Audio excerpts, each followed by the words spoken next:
if there's a need for that. And my name is Njord Vegge. I'm a senior researcher here at NUPI, working on security and defense.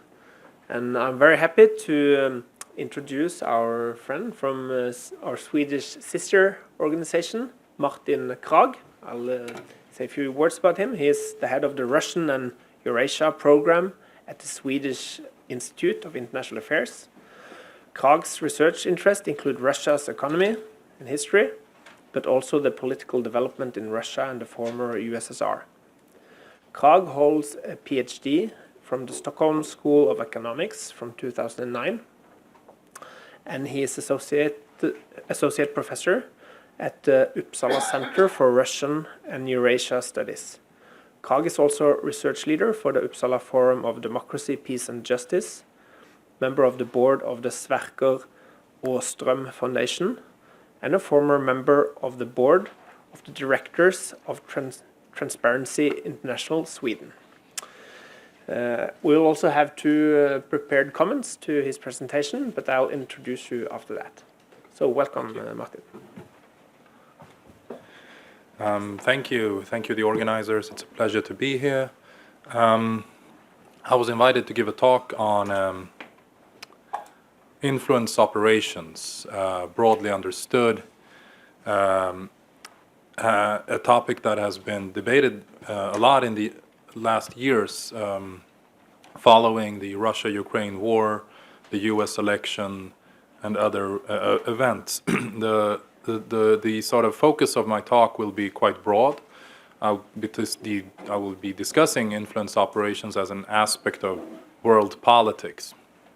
Although some of my examples will be taken from the recent sort of experiences with Russian foreign policy, I will also try to contextualize Russian behavior in the sort of broader global political development in the last years. Because when we talk about influence operations, states trying to influence the political development in other states through different channels, through different instruments. This is an aspect of world politics today, which I believe will not go away. And the reason for this is mainly economic. The costs of tanks, fighter jets, and satellites are very high.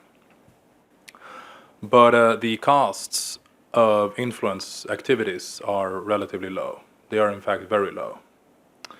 Political meddling, spread of disinformation, and so on are very cheap tools of influence. The second reason is that the risks are very low. Although we can sometimes identify a perpetrator, a source of origin of certain influence activities, there's really no mechanism in international law that allows us to punish perpetrators or states, actors that engage in influence activities. And these two reasons, these two factors, the low costs and the low risks, they sort of produce good incentives for engagement in influence operations or influence activities.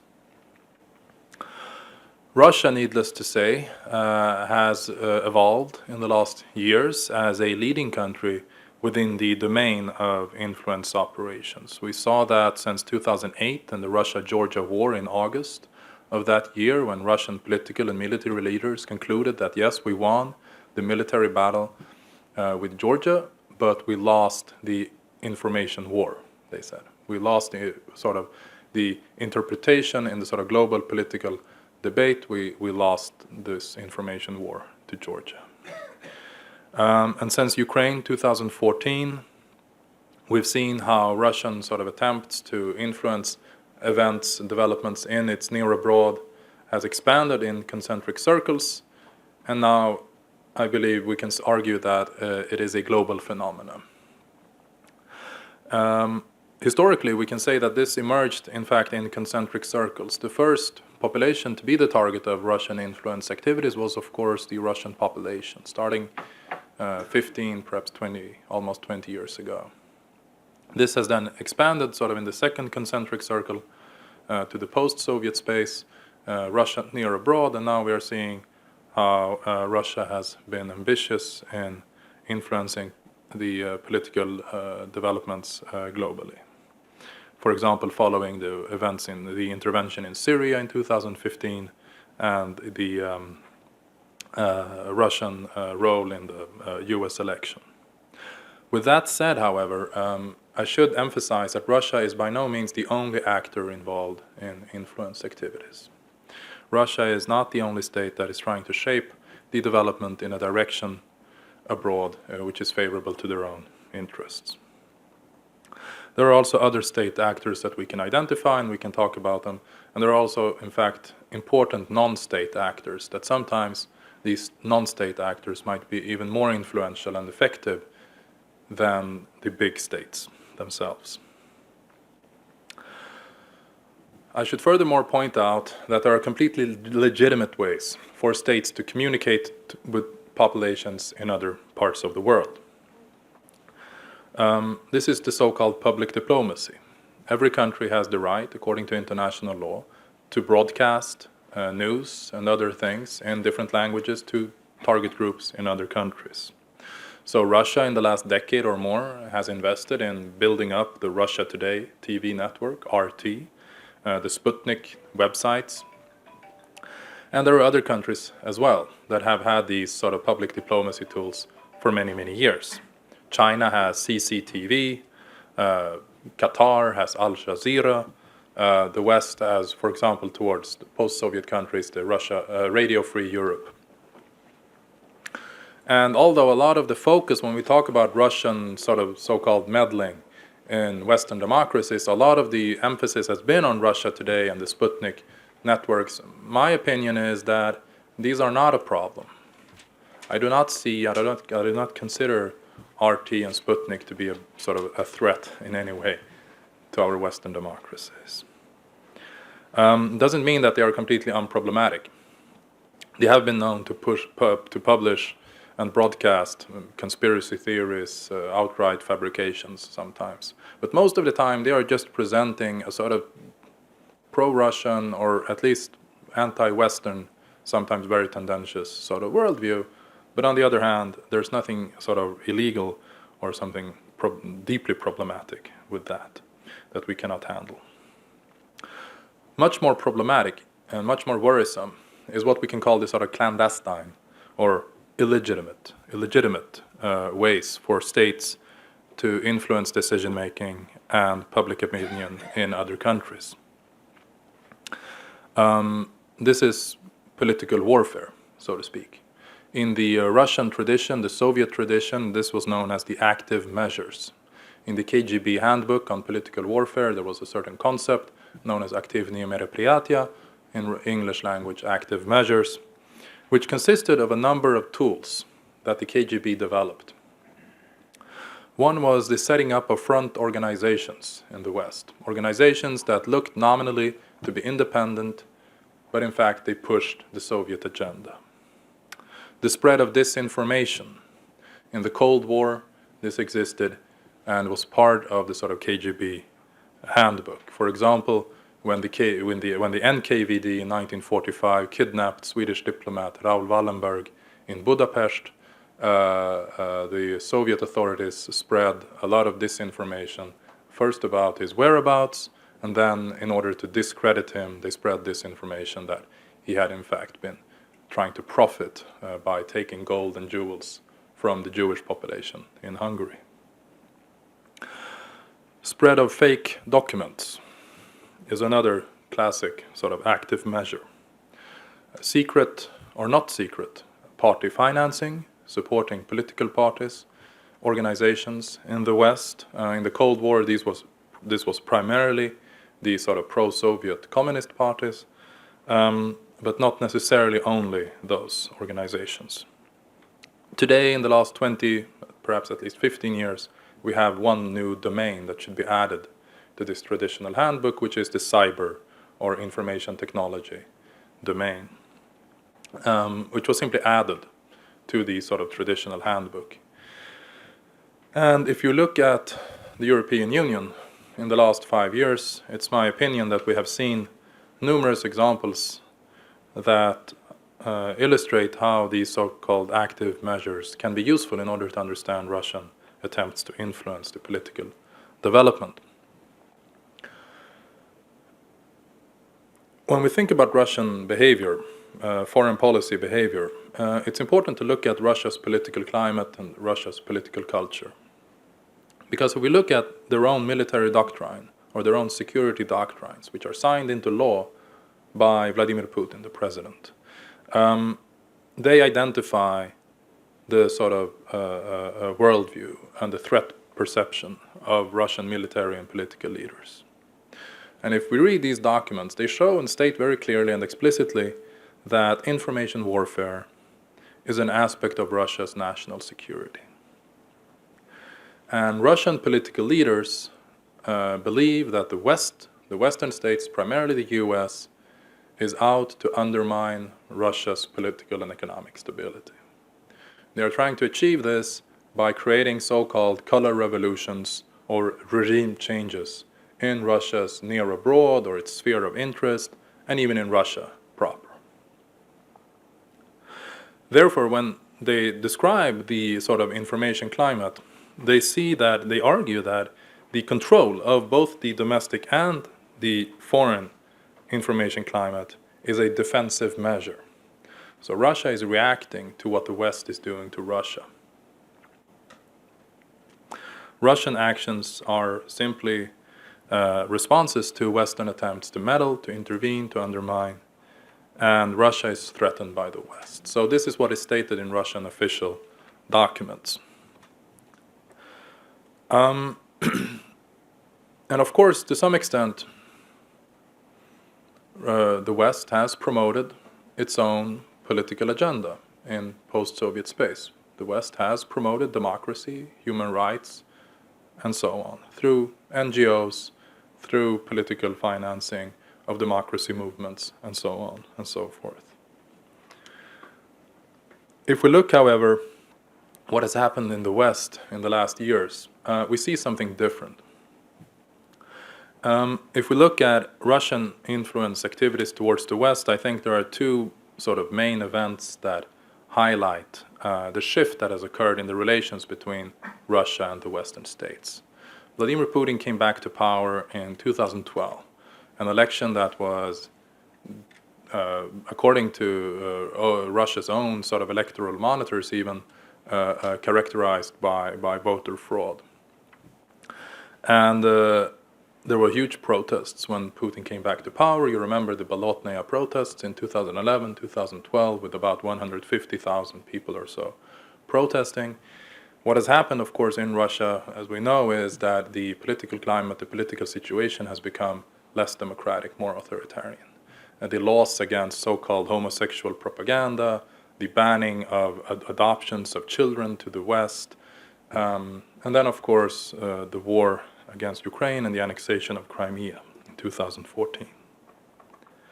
So Putin has decided that he's no longer interested in being a sort of strategic partner with the sort of dominant mainstream political parties or actors in the West. 15 years ago, he had not perfect, but he had stable working relationships with Tony Blair, with Gerhard Schröder, with Berlusconi, even with George W. Bush, who, in Putin's eyes, as you remember, he looked into the eyes and saw a soul of Putin. This is no longer the case. So Western leaders in the mainstream are no longer interested in talking to Putin. And what has happened is that, well, first we have the US election in 2016. And so I don't have any access to Putin's diary. I'm not his shrink, so I don't know what his inner thoughts are. But there are three sort of events, factors that illustrate that probably Russia was trying to meddle in the US election, although we don't know for sure what the purpose of this meddling in fact was. But first we know that just by looking at Russian media, that they were favoring Donald Trump and they were criticizing heavily, smearing even Hillary Clinton, spreading these conspiracy theories about, you know, the pedophile cult in the pizzerias and all of these bizarre stories that were circulating. So Hillary Clinton was deeply despised in Moscow for a number of years. And so being anti-Clinton was in fact even more important than being pro-Trump. It was primarily anti-Clinton. The second was Russian use of social media and these so-called bots.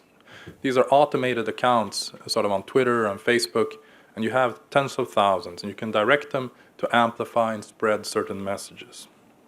And these were used in order to amplify and spread these sort of Russian news, Russian stories, but also other stories that were picked up from Western media outlets that were in the same, that pointed in the same direction in terms of the narratives, in terms of the themes.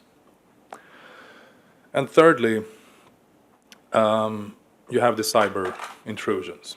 So at least the US security services, the absolute majority of them, like 11 out of 12 or so, are convinced that it was Russian hackers that penetrated the DNC, Democratic National Convention, and then leaked these documents through WikiLeaks in order to smear Hillary Clinton.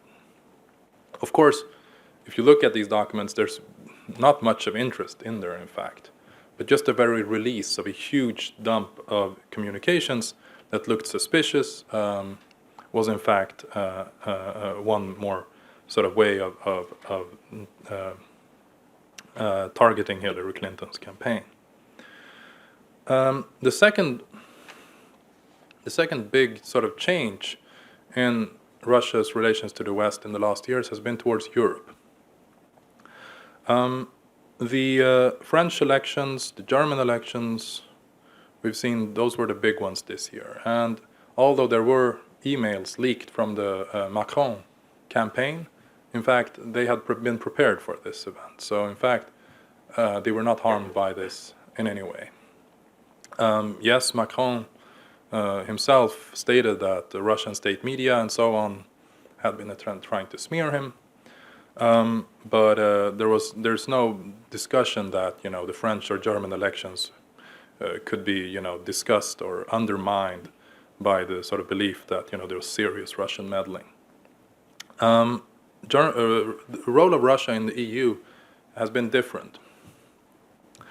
Primarily, it's been the partnerships with the far right in Europe that has been the big shift in the last years. The party of power in Russia, Единая Россия, a United Russia, which is the main dominant bloc party in the Russian State Duma, has in the last few years openly cooperated and signed deals for cooperation with parties such as the Alternative for Germany, AFD, the Austrian Freedom Party, the Italian Lega Nord Party, and Front National, the French far-right party under Marine Le Pen, which in the last 2 years received about €9 million loan from a Russian state bank. Without this loan, the party could most likely have collapsed. At least they would not have been able to build any campaign because they were getting no loans from any French banks whatsoever in this time period. And why is this interesting or relevant? Well, following the events in the last 10 years in the West, with the financial crisis in 2008 and 2009 and the migration wave, these parties have grown in popularity in the West. So here we have a new group of political parties that are explicitly favoring and supporting Vladimir Putin. And they have received financing, that's the case of Front National. They also go and appear regularly on Russian state media, where they support Russian foreign policy, they support Vladimir Putin's politics, and they are never represented there as people from the far right. Because in Russia, being part of sort of far right or even fascist parties is of course something which is not really acceptable for most people, following the country's history with fighting Nazi Germany. So when recently the American neo-Nazi Richard Spencer appeared on Russia Today, he wasn't represented as Richard Spencer, the neo-Nazi. They called him Richard Spencer, Syria expert. So, and the audience could then take in and the opinions about Syria from this guy, without knowing at any point in time being alerted to the fact that he is in fact a political extremist. They also provide electoral monitoring. So Russian authorities are have been complaining a lot to the OSCE and the various sort of Western institutions that in the last 25 years have been monitoring elections in different parts of Europe, including Eastern Europe and former Soviet Union, former Soviet states. And of course, as we all know, in the last 10-15 years, they have said explicitly several times that elections in Russia are not fair. So Russia has created their own electoral monitoring missions. And the people who go on these are mostly people from the European far right. Sometimes also the far left, but mostly a far right phenomenon. And they go not only to Russia, but also to Crimea and Eastern Ukraine, where they monitor these so-called referendums and say that these are all very democratic. And these are messages that are targeting the Russian TV population. They are intended not for the Western audience, but they are the sort of foreign sources of support for Vladimir Putin. So they legitimize each other. Russia is legitimizing these parties by cooperating with them, and they in turn legitimize Vladimir Putin domestically in Russia. And they all share certain common important IDs. They are anti-European Union, they are anti-US, they are anti-NATO. The far right is also, as we know, anti-women's rights, anti-abortion, anti-LGBT rights, and so on. And they consider Putin to be a representative of so-called Christian values or traditional values. When people from the far right support Russia, that's usually the main elements. There are some parties from the far left that also support the Kremlin in Europe. The two most important parties are Die Linke, the old German Communist Party, and the Greek party of government, Syriza, which before becoming part of the government had very close ties to a united party, a united Russia party in the party of Putin. And sometimes these relations are even amorphous. So there's a well-known Russian fascist ideologue, his name is Alexander Dugin. In fact, he's quite popular in some far-right circles, but he has also had historically, and by historically I mean as late as 2013, he visited Syriza in Greece as a speaker at some of their conferences. So it's very amorphous. And so the key point here is not, some left versus right ideology, but they share certain themes. They are anti-US, anti-NATO, anti-EU, and that's what they have in common. But I would also like to stress the global component of what these changes we are seeing. Russia economically is not one of the big powers in the world today. It's a strong state militarily. It is a huge territory and a large population. But it's not the only country that has the capacity to influence outside events. But there are even actors that I consider to be even more problematic than Russia in the long term. Although in the short and medium term, it's Russia that has been the most visible. But we've seen this year Turkish meddling, Turkish influence operations in Germany and Holland. When Erdogan was pushing his referendum, he was mobilizing and radicalizing the Turkish diaspora in Europe in order to promote his own agenda. China has quietly and surely been building up a sort of soft power tools of influence. For example, in Western academia with the Confucius Institutes that provide Chinese language training, but also push very strongly the official ideology and make sure that there is no regime criticism.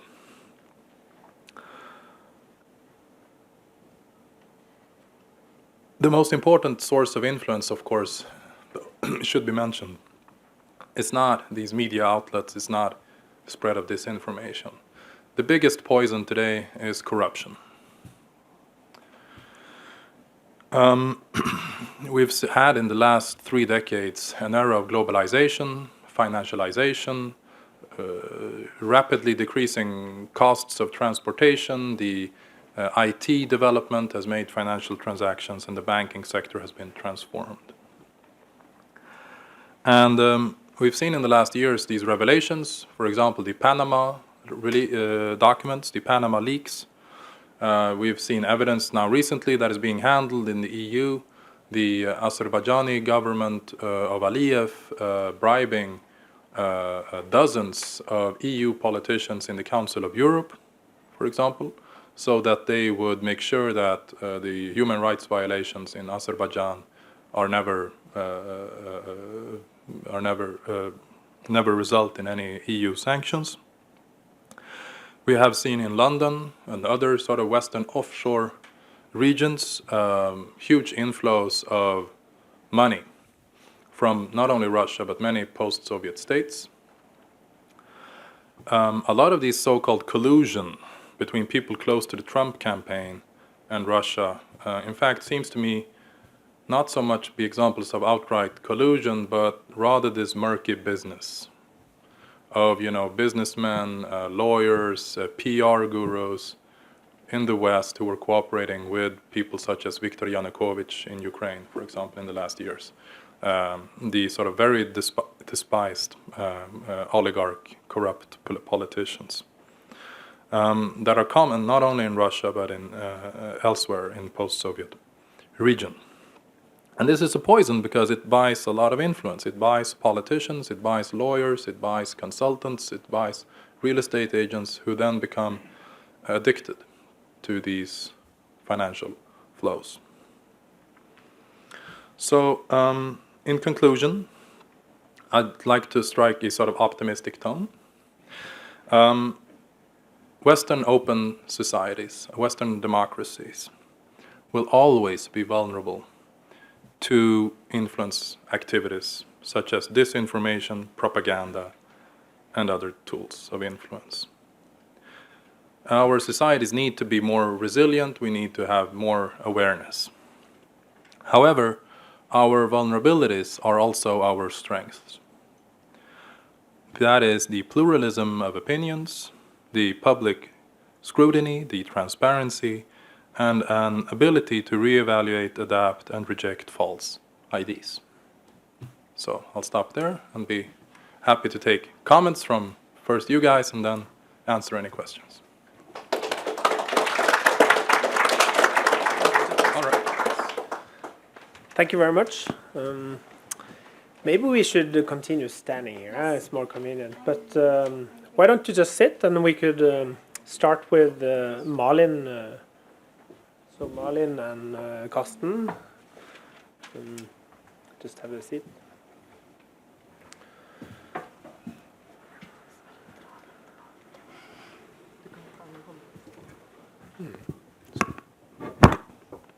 Okay, thanks.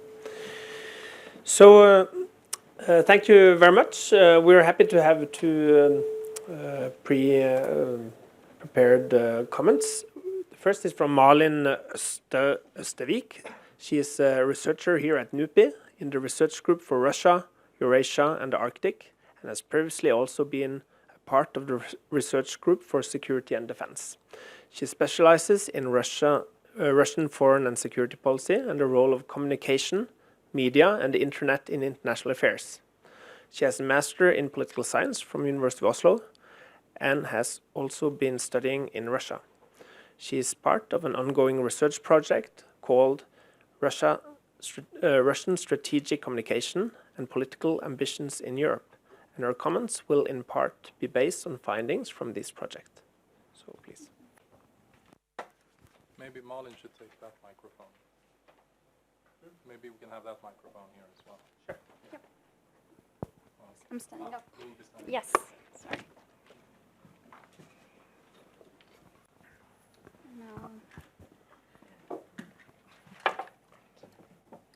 Lägga på mitt.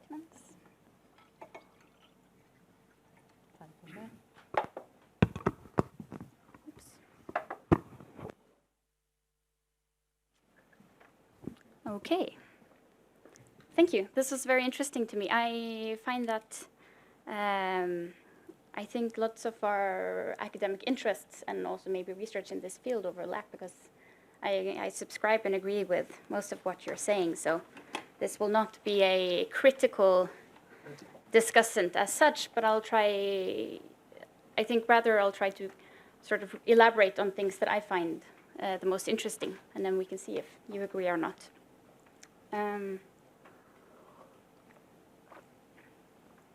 You said that you mainly find that the reasons behind Russian influence activities are economic. The costs are low and risks are low. And I agree with this, but I think also my research also focuses on not only economic reasons, but the technological reasons and opportunities that drive various influence activities or media activities, public diplomacy, all these things. So I think we'll see that I'll focus slightly more on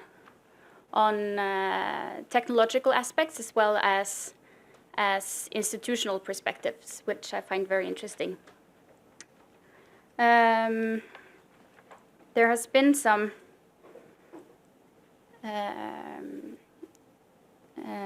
you focused on influence activities not merely being a Russian phenomena, and I agree with this. Nonetheless, we do see that Russia has been a very active actor within this informational sphere, so to say, of international affairs. And you see that they're spending considerable resources on various activities such as public diplomacy, hacking, all these trolling activities, blah, blah, blah. And also you see in military doctrine, security doctrines, such as the ones you referenced, that this is an area that the Russian government devotes lots of attention to. And as such, I think it's very valid to nonetheless study the Russian influence activities. But I think it's very important that we do so with a much higher degree of sophistication than we've seen over the past few years. And I think one of my main points is that I hope that we can go from studying not only the outcome of, say, RT, like not studying only the narratives they're projecting, etc., but also study the institutions and the institutional context of these activities. And I think that will increase our understanding and sort of take our understanding a step further.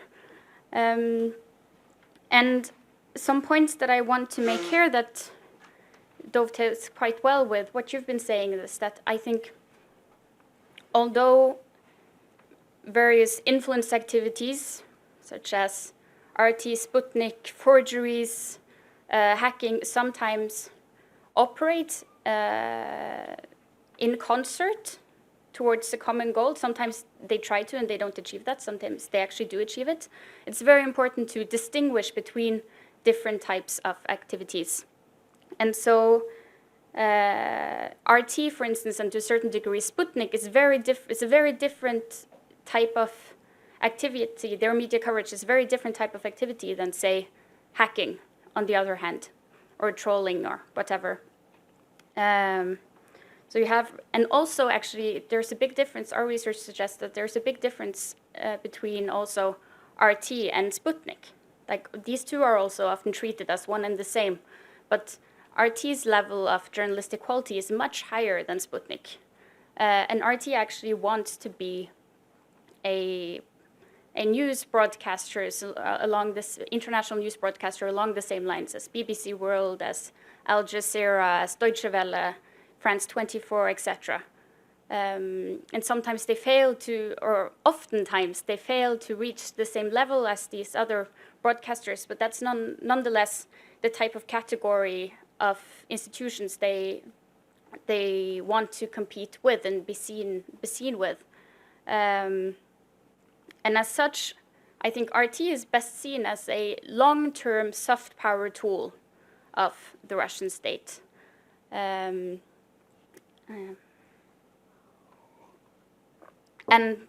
in more immediate political crisis or whatever it might be, they probably don't function as well. And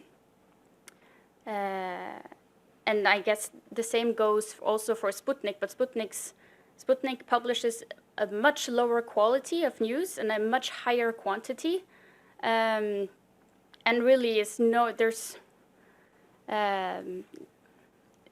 it's really bad if you study it in detail, their coverage. In our project we did, and we found that all instances we found of things that you could say are it's often difficult to distinguish between disinformation and just low journalistic quality. But but in the instance at least that we found of outright false information, it was always in Sputnik. It was never in RT. It doesn't mean it doesn't exist in RT as well, but Sputnik's much worse. But in any case, I think we exaggerate the potential effects that these news broadcasters might have, because like all 10, 50 years of media effects research, suggests that it's practically impossible to change people's minds through news in the short term. Yes. And then you have, so those are like the media institutions, and then you have trolling, forgeries, disinformation, etc., which is like a characteristics of these activities is, for instance, that it's much harder to actually pin to the Russian government. So you speak a lot about cybersecurity, about the attribution problem. It's difficult to attribute an attack to a government actor, and it's the same thing when you have a false document that's floated online. You might see that, you might suspect that it comes from Russian authorities, but it's very difficult to affirmably attribute to them. And in any case, often it might not even be that it comes from a Russian government. It might as well be that it comes from someone who's sympathetic to Russian government perspectives. But to the extent that we can say that these are Russian government activities, those would be more of a short-term, be used, I suspect, more for short-term tactical purposes, such as when the Norwegian Police Security Services almost a year ago said that they found a document that concerned the Nobel Committee and tried to discredit a potential Nobel Peace Prize to Petro Poroshenko in Ukraine before this decision was made. The prize was obviously never awarded to him anyway. What was my point? Anyway, that they're used for more short-term goals and might actually be effective in that. But I think in the long term, it's actually a huge problem for Russia that they're carrying through this type of activities with disinformation, etc., because it ruins their trust. And if you don't have trust, then doing everyday international affairs, it requires a lot more resources. Yes, and then you have, of course, hacking, which is a completely different story. Maybe if someone has, I'm very interested in that, so if someone has want to hear more about hacking, I'd be glad to speak more about that later. But also with hacking, you have this issue of it being very difficult to say that hacking is actually it's actually state actors or state-sponsored actors that carry them through and carry them out. And you also saw in, I think it was March, when the US actually carried out a case accused Russians of some 2014 hacking of Yahoo, where they got like 500 million users' account information.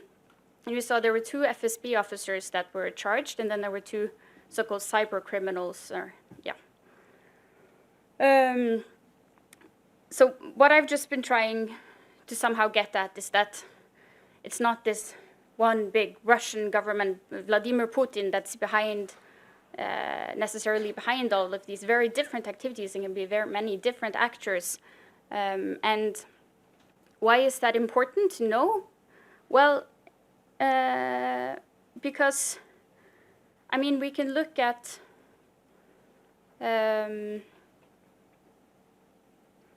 we can, for instance, look at, say, RT's use of right-wing radical experts in its coverage. But actually, isn't it a bit more interesting to try and find out how the very mysterious organization called TV Novosti, the autonomous non-profit organization that owns RT, who owns them? What are their financing? What are their motives? I think as a researcher, I will never be able to acquire that information, but I think some people should, and that would take us a step further in kind of understanding how these organizations operate. And I think that instead of also looking at how many documents a certain hacking operation has been able to get out of a Western organization or whatever it might be, we would understand Russian hacking much better by, for instance, trying to get at the relationship between the Russian government and the intelligence agencies and all these private hackers for hire, and how that relationship works. Yes, okay. I forgot to say I have like 5 other arguments, but I think maybe I spoke 10 minutes. I think you have. Yeah, so I'll take that later. Thank you.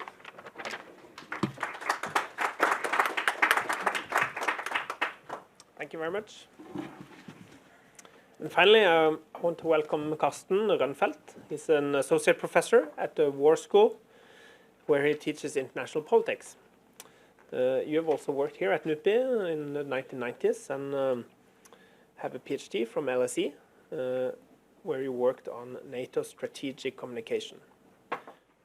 And today you're publishing in various topics, including strategic communication and military profession. So please. Well, first of all, thank you for inviting me here, and thank you to you, Martin, for a very broad overview of this field of influence that we are all sort of struggling with. How shall we deal with it? And as you mentioned yourself, you know, it's influence operations have been going on for a long time, but there's this new digital dimension that has been added to it that poses some challenges that I at least find very difficult to see how we shall deal with. And I would like to ask you, so what are your experiences with Sweden? How do they deal with it? And do you have experiences from other places where they have found a reasonable way of dealing with it? You talked about bots, so social bots, these software programs that can manipulate debates and stuff like that. And you talked about cyber, and I think these add a new dimension to it. You talked also about that we have seen, for example, in the Trump elections. Your focus is on interstate public diplomacy, but I think we could be inspired by what happened during the Trump elections and their use of digital software programs to analyze the psychological profile of each American voter. At least that was the case being made by those involved in that. And that may move the debate from state-to-state relations to global public diplomacy. And I'm sure you're all aware of it, but just to sort of have the same idea of what I'm trying to convey here, it is during the Trump election, they used the software programs to gather information about each American and to analyze that information and then to send messages to their mobile or to their Facebook account. So some people would receive a video with a burglar getting into the house, and he would take. You'll see a man taking the gun from his drawer next to the bed, and he would go out and hunt the burglar away, and the conclusion was, vote Trump. He defends the gun control. He will defend your right to have weapons.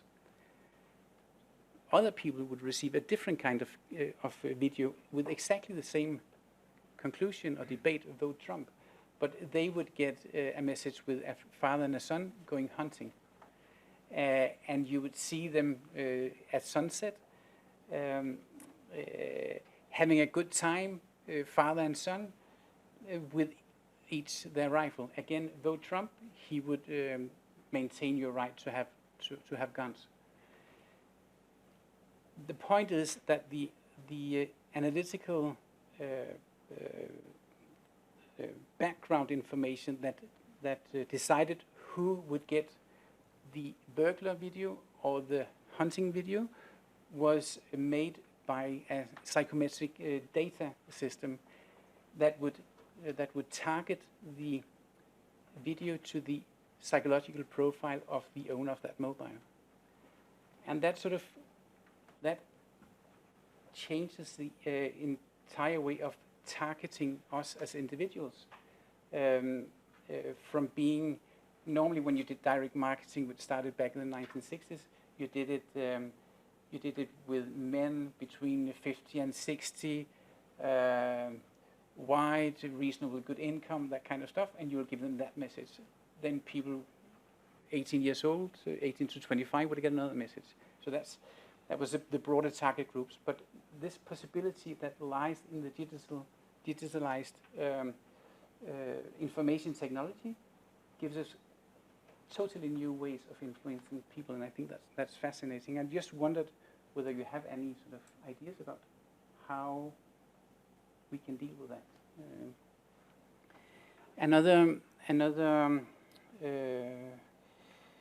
Another thing I liked about your presentation was that you moved the focus from the technological dimension of influence that we so often discuss here in Norway.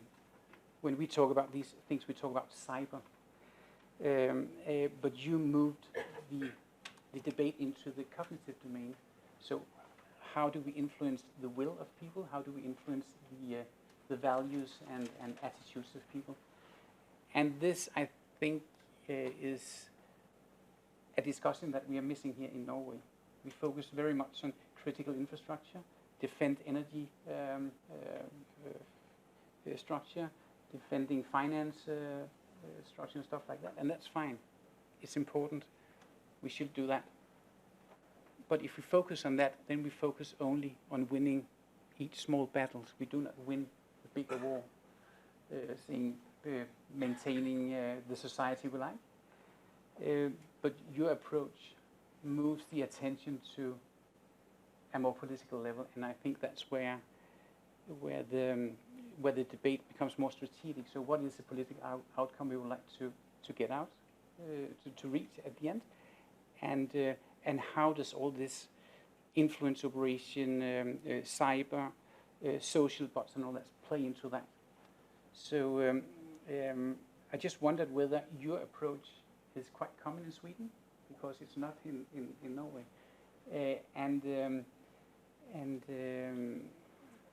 just my last point here is your research about Russian strategy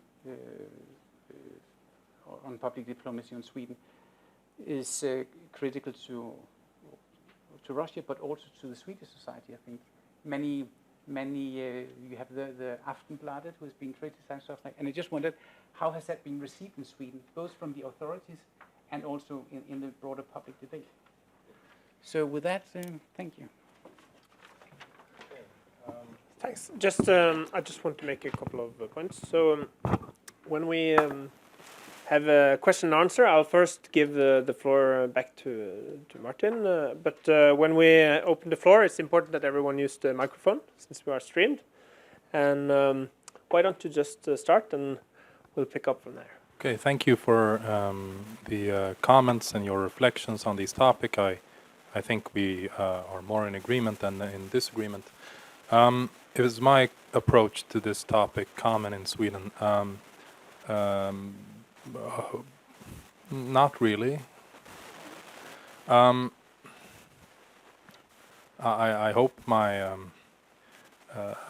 by having these discussions, writing articles, being active in the debate, that we can broaden the horizon. We can sort of shift the perspectives. As you said, we tend to think in very compartmentalized ways about topics. So we treat cyber as cyber.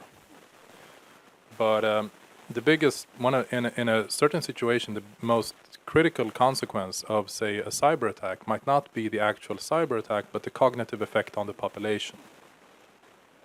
So by attacking Ukrainian electricity grid, they are sending a signal that resistance is futile, and they are trying to sort of enforce that message. And so we need to think broadly about these topics. The level of knowledge on Russia, former Soviet Union, in I think many parts of Europe is tremendously low. There is very little training there's some training in Russian languages in Swedish universities, but there's no sort of training in sort of Russian politics, history, economics, and so on, for example. And the old guard is slowly but surely retiring, and so we'll have a knowledge gap, I think, in the next 20, 30 years, unless we start building up this knowledge again. So I think we need to take a long-term perspective, and I don't think we should sort of brag or in any way believe that we know anything better than, let's say, our Norwegian friends. The discussion about sort of who is behind this, as you mentioned, sort of when we talk about Russian influence operations, we are talking about a simplification, because it's impossible to talk about all the different actors that could be involved in this sort of chain. In the Cold War, it was very simple, because there was almost nothing outside the Soviet state or the Communist Party. The institutions of the Soviet party-state system were very sort of strict. You could not even get a sort of outside telephone line without the explicit permission of the Soviet authorities. So this was a very sort of regulated society. And if you met a sort of Soviet journalist or a businessman or somebody from the Soviet Union, well, they wouldn't call themselves businessmen, because that would be a bourgeois concept, but you understand what I'm saying.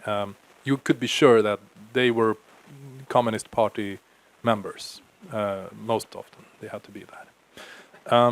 Now it's much more amorphous, because Russia is part of the global economic system. So in Macedonia, it's well known that they have a troll factory.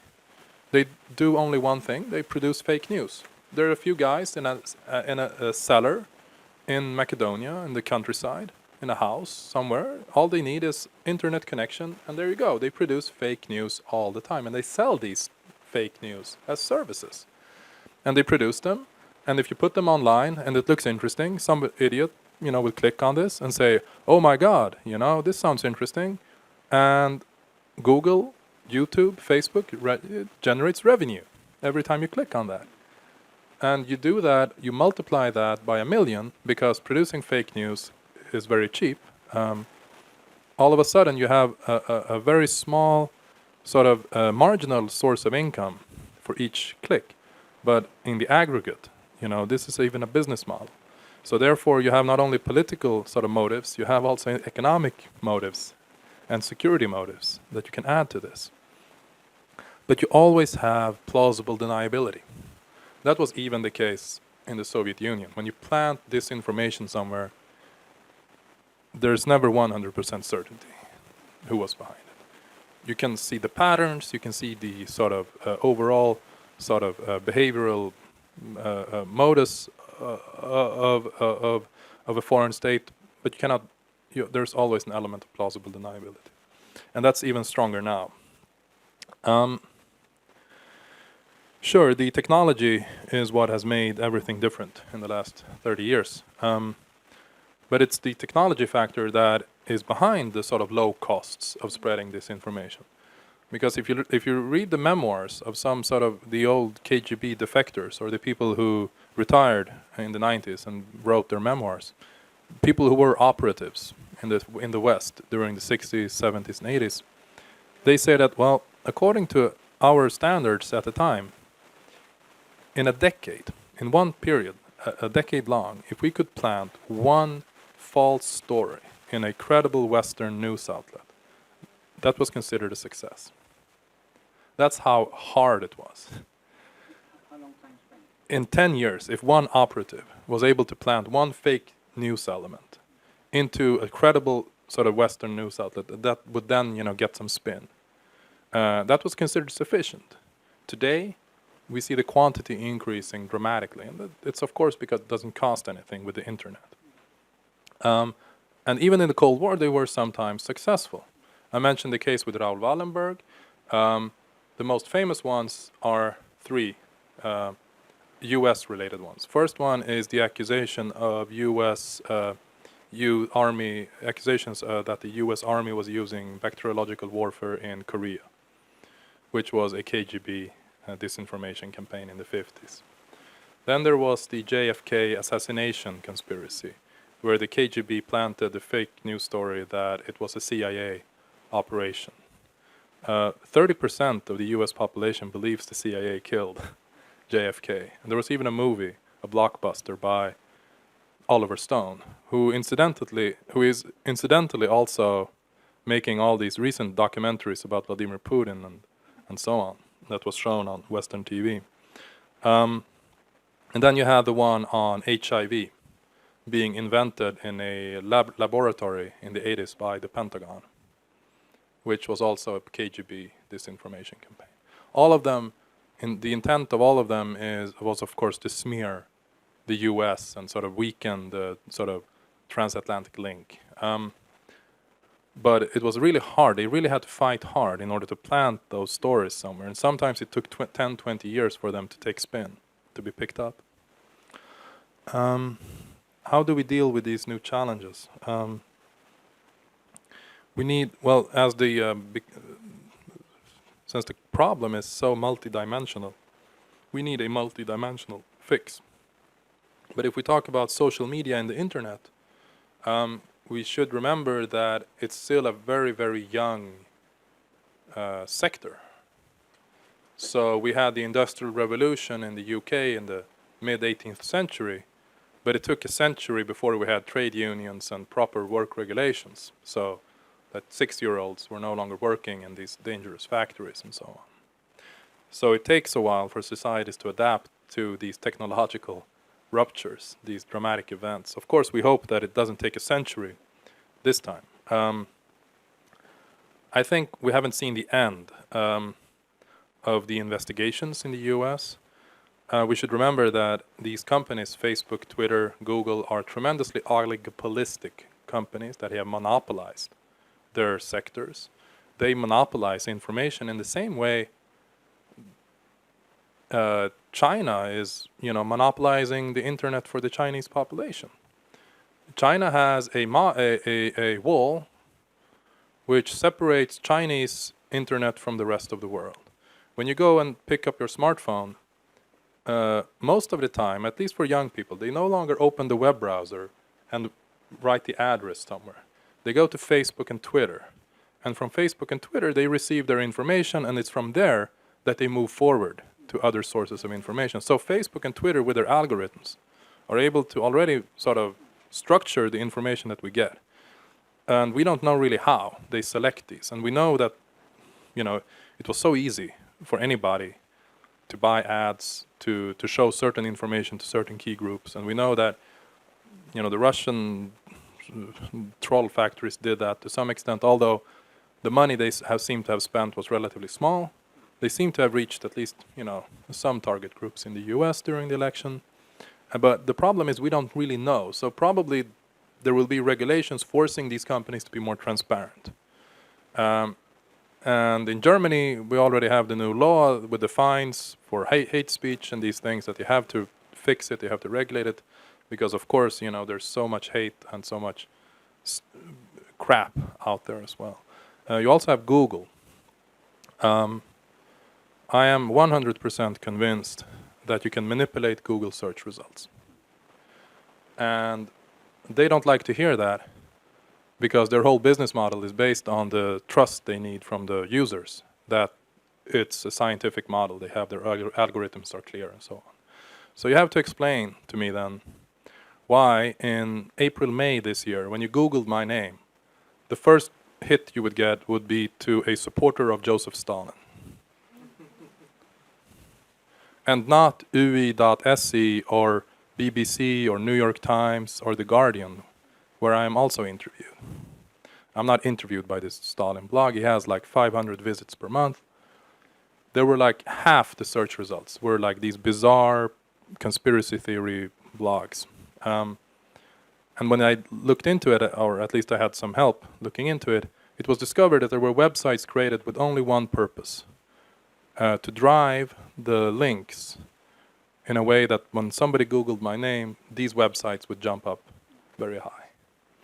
So I'm absolutely sort of convinced that it's possible. I think it's sort of a open warfare going on. And in the U.S. election, we know that they were manipulating each other's results as well in order to hide certain information, in order to highlight other information. The Trump campaign, you mentioned the Cambridge Analytica company. So it's a quite sophisticated big data, artificial intelligence analysis that has been developing in these corporations. So what is interesting about Cambridge Analytica is that the owner happens to be a very sort of ultra-conservative, even sort of, he was very much in favor of Donald Trump, suffice to say. A very much sort of anti-globalization, anti-liberal, anti-sort of LGBT rights, anti-women's rights, and so on. So it's a company with a huge technological potential, and they also have this ideological sort of agenda. How influential were they in harvesting data about millions of users and then targeting them with specific messages? We have no idea in gauging how effective they were. But it's the same thing about sort of Russian influence operations. We don't know, we cannot measure the political effectiveness, but we can see intent.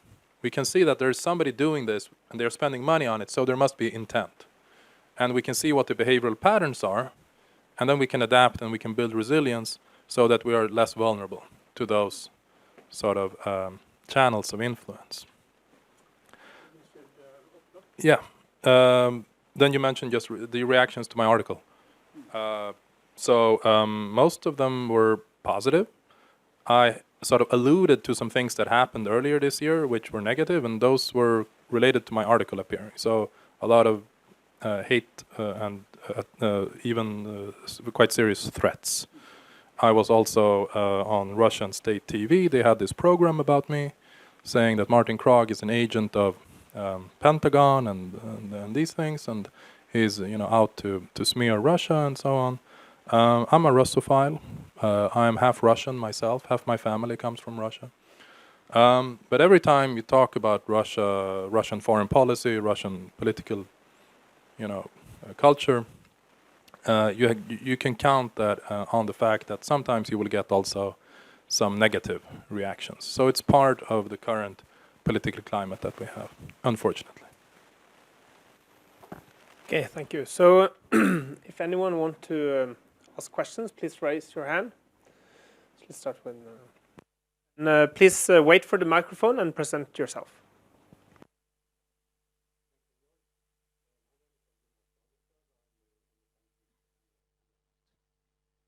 Two questions actually to Mr. Kragh. One concerns the theme of active measures, aktivní мероприятия, and you mentioned 4 or 5 subcategories actually. One subcategory you did not mention was so-called mokriga мероприятия. I wonder why. It might be because you don't think they are used in order to influence an audience, but in that case I would disagree. The other question concerns your remark you made at the beginning of your presentation. I'm not quite sure I heard you correctly, but I thought you said that about the Russian invasion in Georgia in 2008, that Russia won the war on the ground, the military, but lost the influence or information war. That I would say, if that was what you said, I'm quite astonished. I think the narrative that has taken actually been accepted, broadly accepted in the West, and certainly in Norway, is that the information result, the narrative, was that on the one hand, Russia behaved nasty.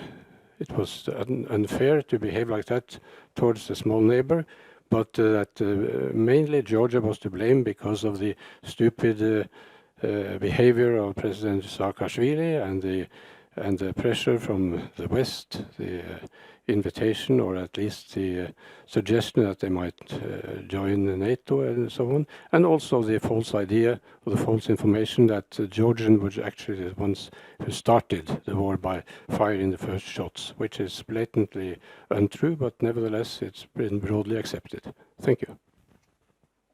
So, two good questions.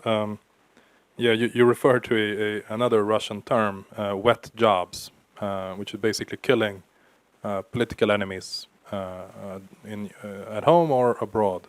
We've seen a rise in targeted killings, Russian defectors, opposition leaders who are targeted in different ways. The most well-known case is the murder of Litvinenko in London 11 years ago with radioactive polonium.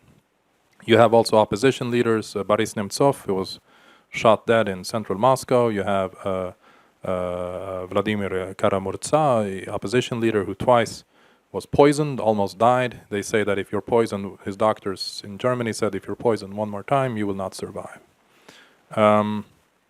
So yes, it's part of the active measures. It's part of the toolkit. We have seen that Russian agents, authorities, security agencies are going back to these measures. They are sometimes collaborating with hitmen from Chechnya or something. It doesn't matter. We can be sure that most of the times we're talking about state-led FSB operations abroad, or GRU or something similar like this. I could also add another thing which I didn't mention, which is related. 16 months ago or so, two members of the Nordic resistance movement in Sweden, a neo-Nazi movement, they thought that the Nordic resistance movement was too soft. It's not radical enough. So they went to a military camp outside St. Petersburg. In 2016, they received paramilitary training. This was a camp that has existed for a number of years. Most of the people who go there go to eastern Ukraine and fight. These two guys came back to Sweden and they committed 3 very serious violent acts carried out with explosives that they had learned how to construct these explosives in this training camp. Nobody died, but people were seriously wounded, and they were targeting migrants and sort of left political opponent on the left, the syndicalist office of the syndicalists in Gothenburg. So we also see this tactic re-emerging. We've seen that in a number of countries. The Georgia war, yes, I agree with you. It's much more blurred. I was actually referring to what Russian officials were saying. They were saying that they lost the information war. They weren't happy. So that was one of the reasons they were sort of building up their information campaigns in the last decade, is to avoid these PR challenges that they believe themselves that they faced in 2008. But with that said, I do believe, as you say, that the Georgia campaign also in that aspect was probably, it was actually much more, from the Russian perspective, was much more successful than the Ukraine one. Because Ukraine is really the country they sort of lost completely in every respect. Whereas Georgia, it's much less obvious.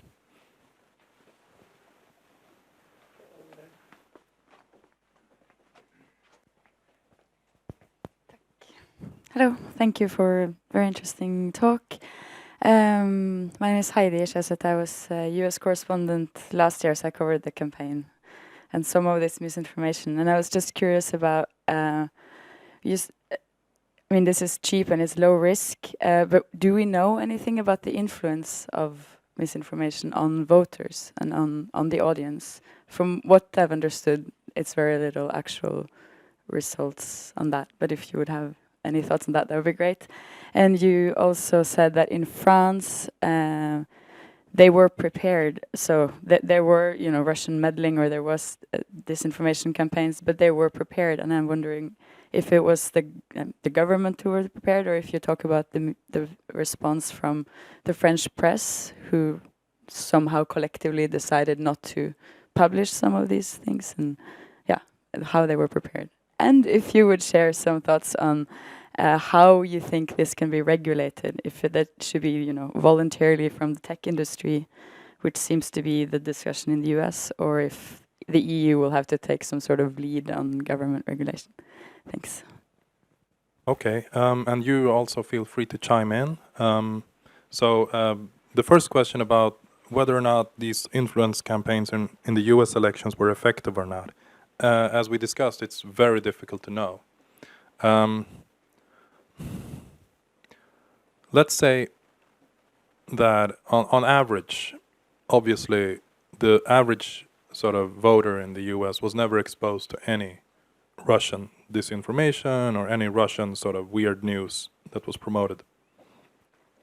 But let's say you have a swing state where it's a very, very close call between the Democrats and the Republicans. So in the end, we're talking about maybe 1 or 2% margin. And as you know, in the US, you have winner takes it all system. So you win the state, you win all the electorates. So if in some cases the state was won by the Republicans with a margin, we're talking about maybe 20, 30, 40, 50,000 voters. So on that small level of margin, if you can imagine at least the theoretical possibility that these campaigns could be effective, well, then they could actually have a much broader impact. The problem is we don't know. So, you know, we can only sort of imagine this sort of channel of influence. But my point is that even a marginal effect can sometimes be effective. But we have no way of knowing for sure. The French had really an all-society preparedness. It was the political campaign of Macron, his sort of whole campaign organization, which already, I think the year before, had deliberately planted these traps in their own communication, so that when these hacks were revealed, they could point, look at that, we planted that. So when these hackers, you know, released it, they weren't aware that they were actually releasing information that they had prepared to be released. In fact, they were knowing that. So Macron, for example, already from the beginning of the campaign made a decision that no sensitive information should be communicated on the open network. So sending an email is like sending a postcard from Mallorca. It has the same level of information security. Everything you write, SMS, emails, anybody can read it with the technological know-how. So they avoided those sort of basic mistakes.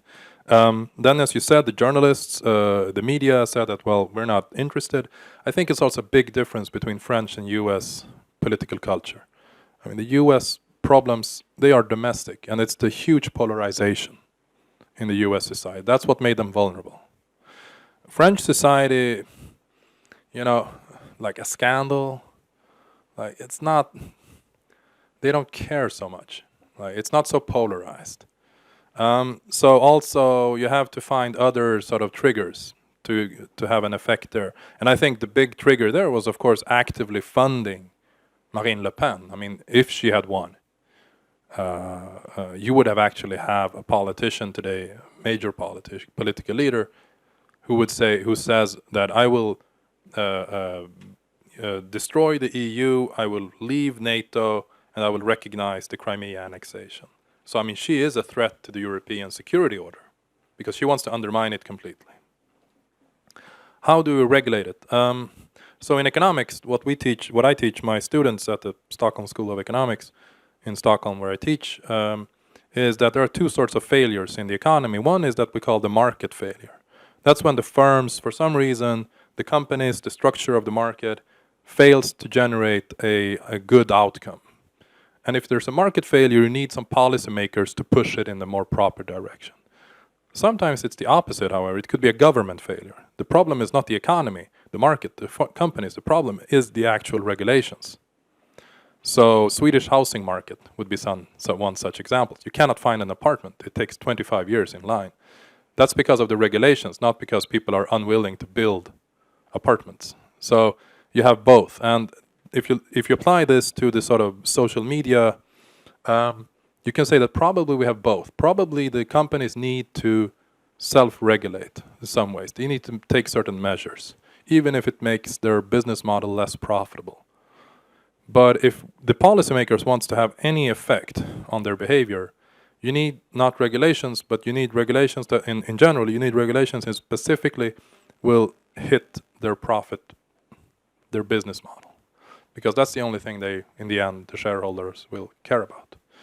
And then you have other problems, like Twitter might go out of business. I mean, just because they are not very profitable. And that's in itself one of the reasons people are saying that they weren't interested in cleaning up all these fake Twitter accounts. Because if you remove all the fake Twitter accounts from Twitter, all of a sudden it doesn't look so attractive anymore for people to pay advertising over there because there are not actually so many real users left to see it. So, I mean, you know, we could see also spontaneous changes in this sector. Yes, Malin Østevik. About the US election. So, of course, we don't know how effective it was, but what we do know from, as I briefly mentioned as well, from years and years and years of media research is that it is almost impossible. It's notoriously difficult to actually change people's political positions through news. But what you can do, on the other hand, is to have people's already held political positions be exaggerated and become even more stronger. And I think that points to a very important factor when it comes to this Russian meddling in the US election and the public debate, etc., is that it plays on existing political polarization in society, and it exaggerates it. It's not, you can't come in with some completely new agenda and have people believe it, but you can create some kind of destabilization, so to say, in society by increasing polarization that's already there.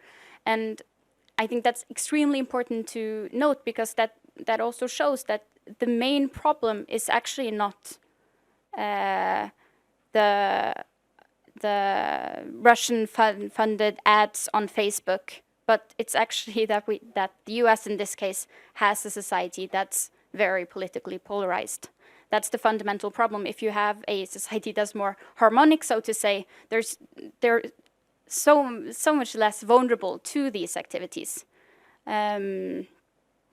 Yes, and about the French election, I think just a factor that I find interesting is that the French were very prepared, as you say, like the whole of society, so to say.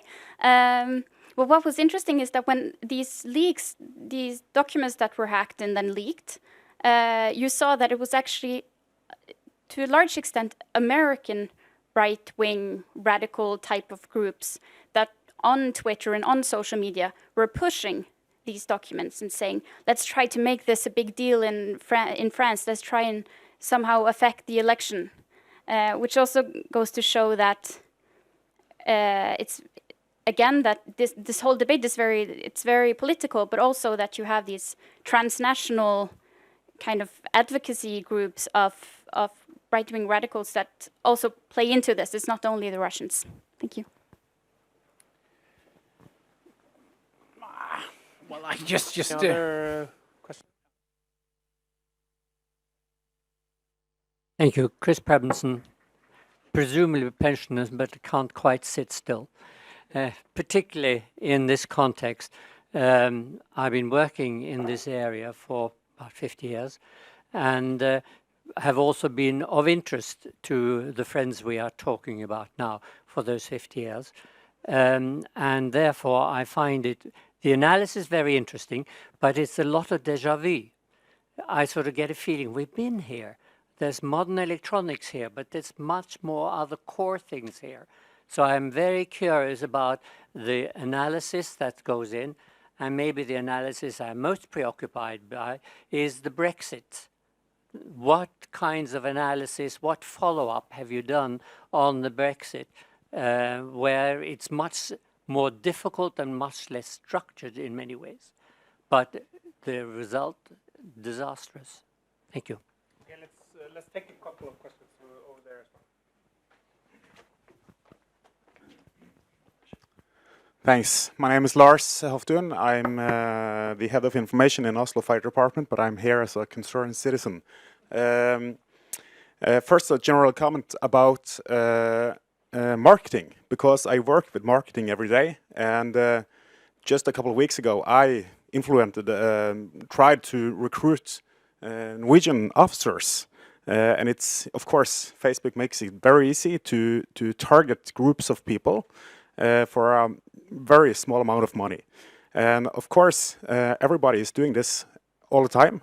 And when I try to explain this to people, I show them actually how it's done. And I target people who are stortingsrepresentanter, members of parliament in Oslo. And you will see that it's actually cost a couple of crowns to actually influence those people with the use of Facebook.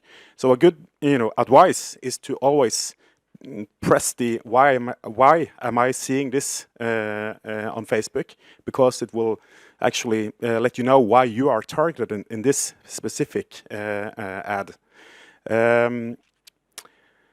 And second, in the US, they have this experience on Facebook to mark articles with a red dangerous sign saying this is a disputed article, and different kind of fact checkers can actually mark these articles as disputed. Could this be a kind of a countermeasure that actually maybe the government should fund? We have faktisk.no in Norway. Maybe they could play such a role also on Facebook. And I mean, when Russia have these, what should I say, influence campaigns, I mean, everybody need kind of an influence campaign. Even the Norwegian government, of course, in a time of crisis, we will have the whole world to believe in our narrative. So it's understandable that everybody wants to influence. But my question is, do we have a lack of, what should I say, of offensive influence strategy? This is when I used to work in the military. We had the information operations branch in the military, but they are what should I say, utility for war, who are taking care of, what should I say, Norwegian influence in peacetime, and should we have that as a countermeasure, for example? I don't know. Thank you very much. So, any one of you want to respond? Thank you. The déjà vu element. Yeah, sure. There's a lot of it. The Soviet experience, if we talk about Russia, I think the Soviet experience is so near in time that a lot of the behavioral patterns that we're seeing now in the last years are in fact the old traditions that were sort of brought back, but with the cyber IT domain added to it. I think there's a lot of repetition. I think there's a lot of déjà vu in the strategies that we're seeing used. Is that what basically you were sort of reflecting over? Oh. Also, as what measures, I mean, since it is Yeah. deadly, Yeah. this would be a basis for where you would have a point of departure, Yeah. as was mentioned here, Yeah. that he was asking about. And so in the Cold War, the West also had the sort of counter, the strategy, the sort of institutional framework to counter active measures. It took a few decades to build them, then it took a few years to destroy them. And now we have to rebuild this capacity, but also adapt it to the fact that younger generations no longer read the new morning newspapers. They don't even like to subscribe and pay for the news, and we have to reach people who don't. We no longer have the phones in our homes. We have the mobile phones. So a lot of things have changed, but in the Nordic countries, people still tend to trust their governments to some quite high extent. I think that goes back to your question. Could the governments be engaged in some proactive way? Probably, to some extent, although I believe there are certain limits. The Brexit campaign. So this, after, in the last months, politicians in the UK started talking about this again. The sort of Russian component was there one. We know that Russian media was very happy about the Brexit outcome, but there's nothing similar to what has transpired that happened in the US that I've seen as regards to UK. Same thing with the Catalan referendum. Now in Spain they really never cared much about a Russian security threat until this autumn, when it was revealed that thousands of bots that were controlled from sort of pro-Russian networks were spreading this Catalan disinformation that, for example, one news story that if we become independent, it's we who immediately join the EU and it's Spain that will have to reapply. That sort of disinformation was being peddled during the referendum, for example. And so, this issue is coming up in many countries again, and people are reevaluating the recent past, such as the Brexit referendum. Marketing, yes, the whole business model of Facebook is that it's really, really simple. You have the economies of scale. If you would have some human interaction on the Facebook side, it would be impossible for them to have these huge economies of scale that they have, simply because you just fill in your credit card information and you click certain boxes and then you go. It's very simple, and that's exactly what sort of these Russian troll factories did, even being able to pay in Russian rubles, which I found sort of very funny. Flagging. I think Facebook is, over the years, become just worse for the users. It's becoming less and less user-friendly. I think, for example, there's a German economist. I was following him in the financial crisis in 2009 because he was one of the best writers. All of a sudden he disappears, and I thought, oh, he stopped writing on Facebook. It turns out Facebook was just hiding him from me. So I discovered him by accident like a few weeks ago. So they are not very clever in knowing what sort of information I'm interested in. I don't think they're very efficient. So therefore I'm also skeptical that they will be very efficient in flagging content.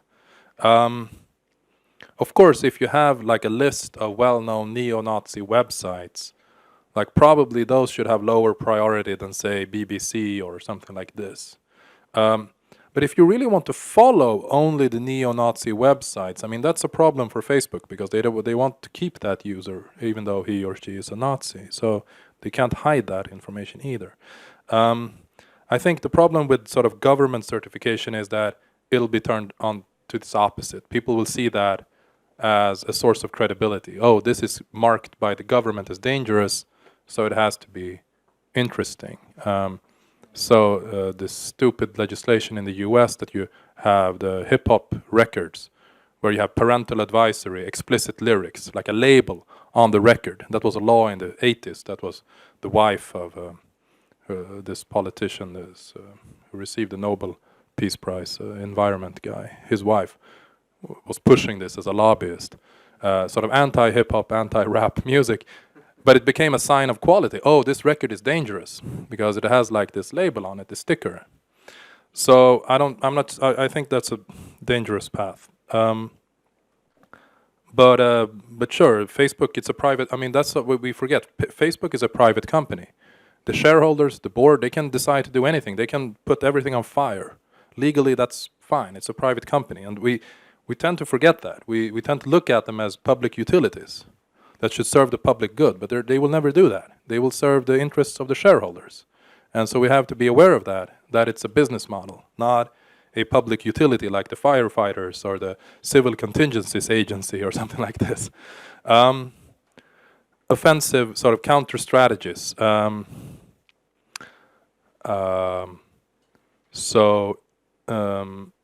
Swedish government agencies have it's explicitly stated in their sort of charters and their directives that they have to, and I think this is true also for Norway, that their role is to perform, a service, but also to serve the interests of the democracy and preserve the institutions of the democracy. So all the sort of government agencies in Sweden, from the firefighters to the police to the courts to the Ministry of Foreign Affairs, have a sort of democracy clause of some sorts. It could be formalized in different ways. So they will always defend, in anything they do, the institutions of the open democracy. But I'm not sure that means that they will have to go and do anti-Russian, anti-Chinese propaganda strategies. I think that's a different step. In a very serious situation, you should consider certain sort of security responses, but we are nowhere near such a situation where that is required. As in, for example, a war situation. That's very different, needless to say. Okay, everyone want a final word here? Quick? Quick, yes. I'll focus on Lars Magnus' last question, because that's like one of the things that I care the most about. And I'll be quick, so that means I'll probably be very tabloid. You say that everyone needs influence campaigns. I don't necessarily think influence campaigns is the best word to use, but yes, I definitely agree. And I think it's not about having an offensive capability as such. It's about being proactive, not reactive, to the role of information technology and the internet in international affairs. So we should be proactive. And the other point is that I think it's very important that the foreign policy milieu, so to say, take ownership over this, so that it's not something that's, so the use of internet in international affairs is not something that's designated to the defense forces and the MOD, because they've been doing great things with cybersecurity and hybrid threats and these things, and that's very important. But this is too broad for it to be only about defense. It's about positioning ourselves for and positioning our foreign policy for the future.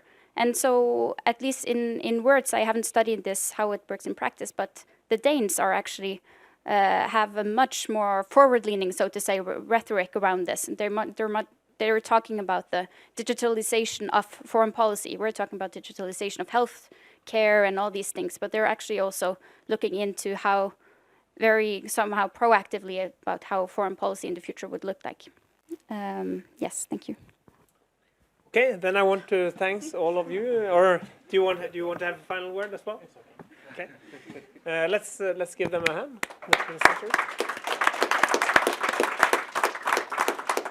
And thank you all for coming, and welcome you back to next seminar here.